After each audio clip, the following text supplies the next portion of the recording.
Hi all, this is Rich Hum, and I want to take a few minutes here to share some of the cool new things that are starting to happen around Alaska Native Knowledge Network. Let's just start with the mission of ANKN, and more importantly, our vision of what things will be like if we achieve our mission. So our mission is pretty straightforward. We want to help promote and facilitate the sharing of Alaska Native ways of knowing among Alaska Native communities and the broader global Indigenous community. But we are also tasked to help share, promote, and explain Alaska Native ways of knowing to the diversity of agencies and institutions that are intricately linked to Alaska Native communities and broad efforts to improve the social and environmental well-being of all of Alaska. Our vision, if we achieve our mission, is that differing worldviews are treated with respect and equity as diverse groups of people come together to work collaboratively on the complex problems that we all face today, from providing meaningful and appropriate education for our children to addressing both local and global environmental changes that threaten the very core relationships with the earth that we all need to survive. So with that in mind, let me take just a few minutes to explain our strategy in achieving these goals, or working towards these goals. Okay. So the first place to start is our audience. Just who are we trying to serve? So there's 4 levels of audiences that we've identified at this point, or are thinking about at this point. The first is the inner core, or those most closely connected excuse me, most closely connected to Alaska Native Knowledge Network's mission. This is the students and faculty of the Department of Cross-Cultural and Indigenous Studies at UAF.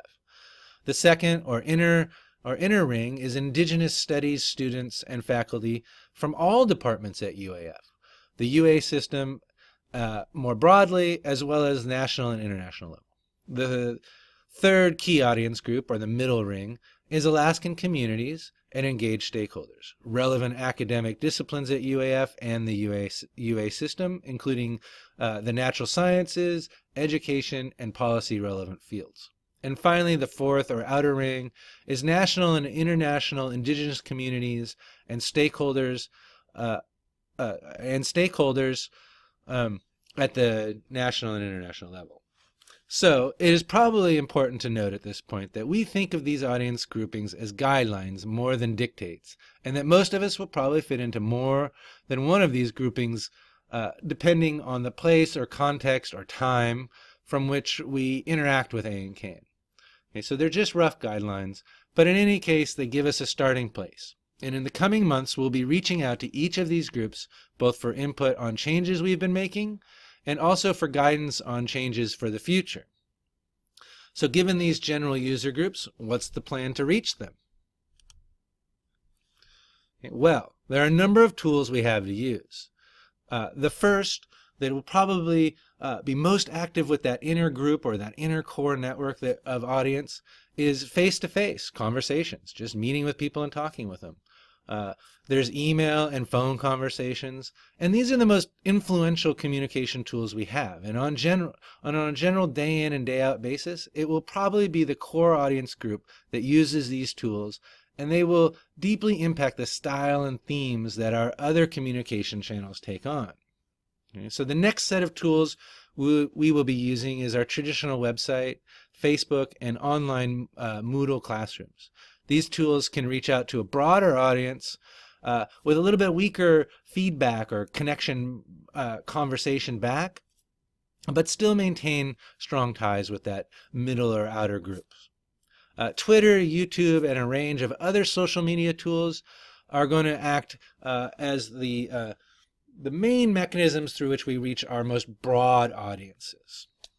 Okay, and finally, like in the audience slide, these are just guidelines and things are certain to evolve beyond just these tools. But next, we probably need to consider the content that we'll be presenting through these tools. ANKN already has a huge body of resources collected and produced with respect to Indigenous ways of knowing. So to some extent, the content is already given by what we have. But we're going to be building off that considerably. So this picture represents a first try at semi-structuring what we currently have and where there might be gaps.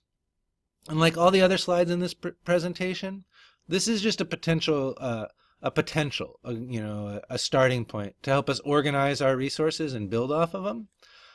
But even more so than the other themes, or even so, but even more so than the other slides, these ones are totally in flux and will be driven directly by the needs of our different audience groups. Okay, so lastly, we need an assessment system to see if what we're doing is helping to fulfill our mission, and to recognize things that we should change if it's not. So to assess the outcome or impact of what we've been doing, we're going to be using a lot of network analysis to determine how big our network of users are, the diversity of the network, both culturally and physically, like where people are living that are interacting with our network. Also the connectedness of our network. So are there different parts of our network that are more closely connected to each other than other parts? And then lastly, we'll be using network analysis to look at projects and resource outcomes to see if they're meeting the needs of our users. Okay? So we're also going to be listening a lot through all of the channels that I've discussed to get your input, to hear what you're saying, and to learn what you're thinking about how we're doing things. So there's a lot going on at ANKN, and we're going to need all your help to making it as amazing in the future as it has been in the past. So with that, I'll wrap up and just say I'm looking forward to working with all of you on this and can't wait to see what we produce together. Thanks for your time.